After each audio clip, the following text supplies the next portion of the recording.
Pour faire suite à la vidéo Couler, pas toucher, dans laquelle je parle de la contamination entre injectés et non injectés, je vais aujourd'hui vous parler des injections dans la nourriture ou au travers de la nourriture. Peut-on être contaminé par les injections expérimentales au travers de la nourriture? C'est le thème de la vidéo de ce jour. Je m'appelle Annick et bienvenue sur la chaîne Soins de Vie, la chaîne qui a pour ambition de t'accompagner sur le chemin de ta souveraineté en matière de santé et bien plus pour t'accompagner sur le chemin de ta souveraineté dans ta propre vie. Je suis infirmière affranchie depuis 2021 et bien en deçà, et je suis alchimiste de vie, c'est-à-dire que j'harmonise l'énergie vitale de façon holistique. Mais avant de rentrer dans le vif du sujet, je t'invite à liker et à t'abonner si ce n'est déjà fait. Et n'hésite pas à laisser tes commentaires pour lesquels j'aurai l'immense plaisir de répondre, voire même de développer la réponse ou les réponses dans de prochaines vidéos. Donc aujourd'hui, je vais tenter de développer la question sur la possible contamination des injections boosters d'immunité entre animaux et humains, et pourquoi pas entre les légumes et les humains.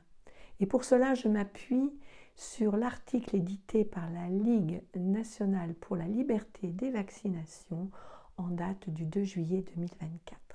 Comme il est noté dans l'article référencé, cette question peut paraître étrange, car quand on parle d'injections booster d'immunité, comme je les appelle, on pense de suite à une injection à un humain ou à un animal.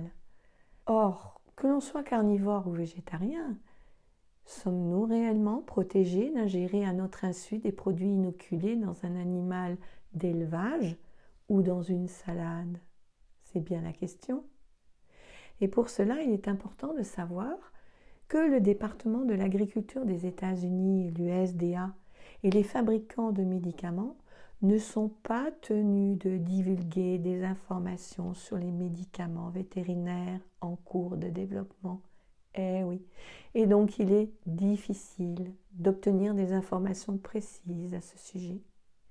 Toutefois, il est connu que les technologies concernant les injections booster d'immunité sont souvent testées d'abord sur les animaux avant d'être utilisées chez l'homme. Mais les réglementations dans le domaine vétérinaire peuvent être moins strictes. Et c'est ainsi, par exemple, que des animaux destinés à l'alimentation ont été utilisés pour des études sur les injections à ARN messager avant l'apparition des injections pour la Covid-19. Autre information, aux alentours de 2014, l'USDA a accordé une licence conditionnelle pour un vaccin à ARN messager destiné aux porcs, permettant ainsi de contourner le processus d'homologation complet des vaccins. Ça vous rappelle quelque chose?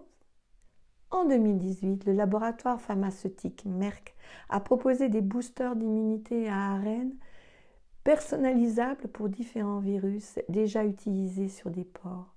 Il est important de noter que chaque nouvelle injection personnalisée ne subit aucun nouveau test de sécurité et les nouvelles formulations sont diffusées immédiatement. Ainsi, le porc que tu consommes est probablement déjà traité avec ces thérapies géniques.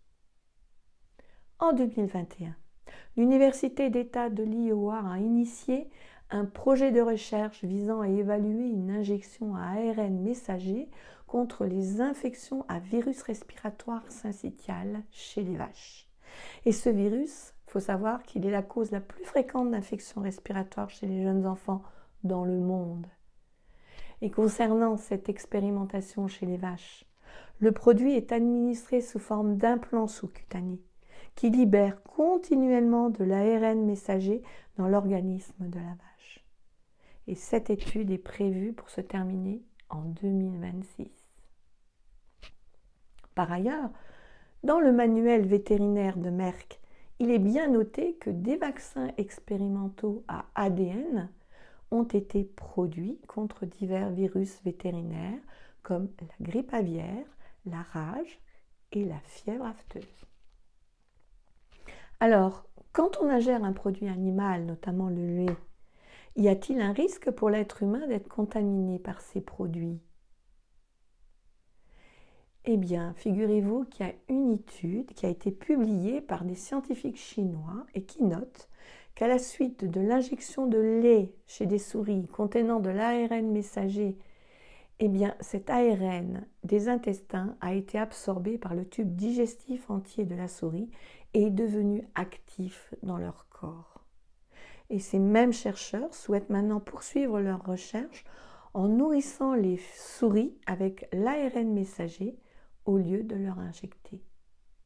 Récemment, il a été prouvé que le lait maternel humain a été contaminé par des nanoparticules lipidiques après que les mères aient reçu les injections de Covid-19. Et qu'en est-il des légumes?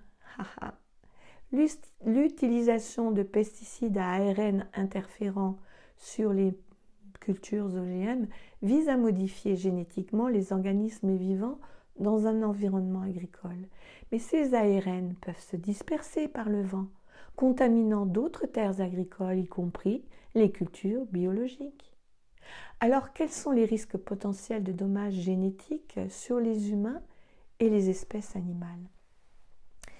Eh bien, il y a un rapport du Beyond Sense Research Project, projet de recherche en biosciences, qui note que la digestion des mammifères est un processus complexe au cours duquel les molécules alimentaires sont absorbées par l'organisme et certaines de ces macromolécules, dont l'ADN et les protéines intactes, peuvent pénétrer dans les organes internes, les tissus musculaires et même les embryons. Et dans certains tissus, l'ADN étranger pénètre dans les noyaux des cellules individuelles.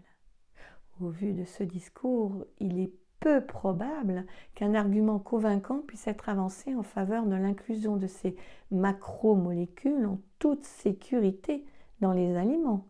Qu'est-ce que vous en pensez, vous? À la lecture de cette lettre de la Ligue nationale pour la liberté des vaccinations, on peut légitimement s'inquiéter des potentiels dommages génétiques sur les humains et les espèces animales à la suite d'ingestion de produits animaux et même de produits végétaux. Il est donc crucial de prendre conscience que l'alimentation a un impact sur notre organisme, dans la santé comme dans la maladie. Il est important d'être donc vigilant quant à l'origine des aliments que nous consommons.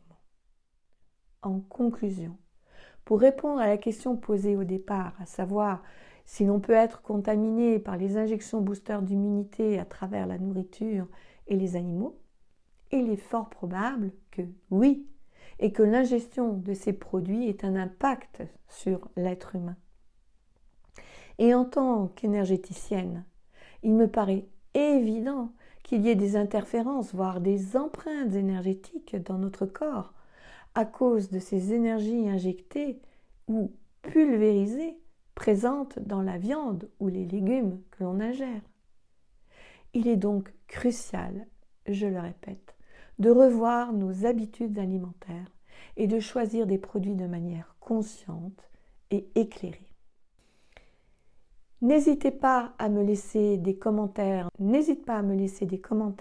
sur ce sujet qui est certainement dérangeant.